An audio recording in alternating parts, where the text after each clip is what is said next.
వెంకటేశ్వర స్వామి ముడుపు అంటే ఏమిటి? అది ఎలా కడతారు? నమో వెంకటేశ. పిలిస్తే పలికే కలియుగ దైవం, కోట్లాది భక్తుల ఇలవేలుపు, ఆపద మొక్కులవాడు, అనాథ రక్షకుడు, కొలిచిన వారి కొంగు బంగారమైన శ్రీనివాసుడు, కష్టంలో కడతీర్చే తమ దైవం అని భావించి స్వామివారికి తమ కోరికలు చెప్పుకొని పూర్వం ముడుపు కట్టేవాళ్ళు.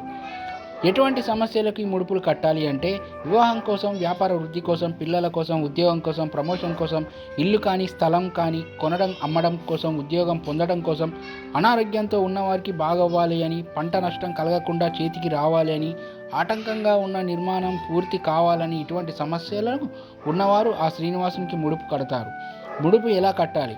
వెంకటేశ్వర స్వామికి ముడుపు శనివారం రోజు ఉదయం నిత్య దీపారాధన చేసి ముందుగా వినాయకుడికి మీ కోరిక చెప్పి స్వామికి ముడుపు కడుతున్న సంకల్పం నెరవేరాలని కోరుకొని ఒక తెల్లటి బట్ట పసుపు తడిపి ఆరబెట్టిన బట్టని 4 వైపులా కుంకుమ పెట్టి అందులో 11 రూపాయలు లేదా మీ స్థాయిని బట్టి కొంత డబ్బును స్వామికి సమర్పించుకుంటూ పెట్టి మీరు ఎందుకు ముడుపు కడుతున్నారో మనస్ఫూర్తిగా భక్తిగా స్వామికి చెప్పుకొని డబ్బు పెట్టిన పసుపు బట్టని 3 ముడులు వేసి స్వామి ఫోటో ముందు పెట్టాలి.